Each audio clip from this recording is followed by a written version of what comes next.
Luxury life का शौक रखने वाली और सोशल मीडिया पर तस्वीरों से छा जाने वाली बीजेपी की महिला नेत्री कहां गायब हो गई? क्यों बीजेपी की महिला नेत्री 2 राज्यों की पुलिस के लिए पहली बन गई? मध्य प्रदेश में हुए विधानसभा चुनाव के ठीक पहले महिला नेत्री का गायब होना, गुमशुदा हो जाना और उसके बाद लगभग 9 महीने बीत गए, लेकिन पुलिस कह नहीं पाई कि आखिरकार उस महिला नेत्री के साथ क्या हुआ।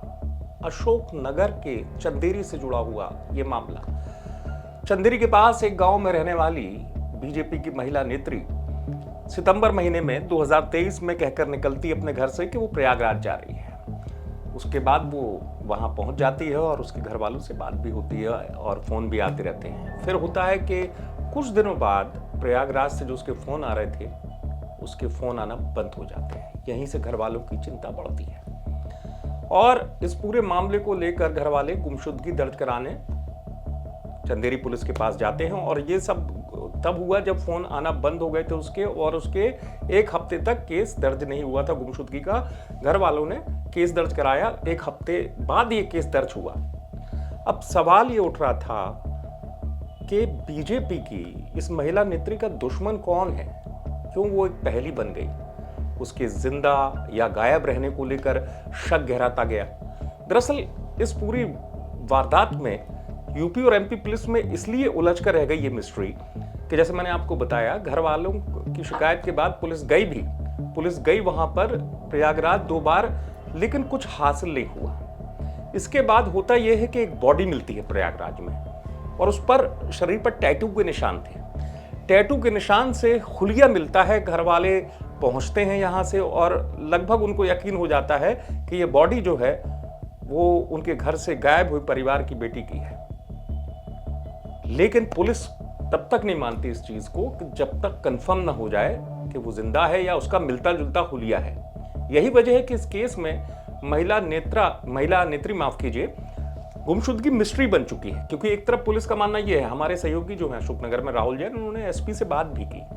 उन्होंने एसपी से बात की तो एसपी जो थे अशोकनगर के, उनका यह कहना था कि कैसे अभी ये फाइनल नहीं कहा जा सकता कि वो दुनिया में नहीं है, क्योंकि अभी भी यही तो मिस्ट्री है।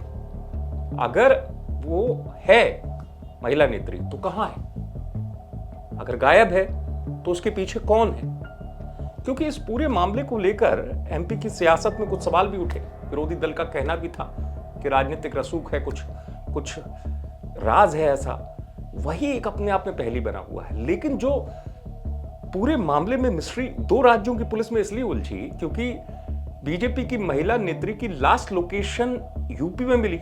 और अगर कोई बॉडी भी मिलती है तो फिर ये होता है कि एक्सपर्ट्स कहते हैं या पुलिस का जो एमपी पुलिस का मानना रहता है कि भाई यूपी पुलिस की जिम्मेदारी ज्यादा हो जाती है, लास्ट लोकेशन वहां पर मिली। लेकिन सवाल ये कि 9 महीने से ज्यादा का वक्त बीत गया, उन दो राज्यों की पुलिस, यूपी और एमपी पुलिस के बीच में ऐसा क्या है? कोऑर्डिनेशन क्यों नहीं हो पाया? ये मिस्ट्री बनकर क्यों रह गई है? बीजेपी की महिला नेत्री गायब होने के बाद इतने महीनों बाद भी पुलिस कामयाब नहीं हो पाई। एक क्लू मिला, जैसे मैंने बताया, टैटू वाला सुराग मिला, लेकिन उसके बावजूद भी कामयाबी नहीं मिली। सवाल यही उठ रहा है कि कौन था पीछे?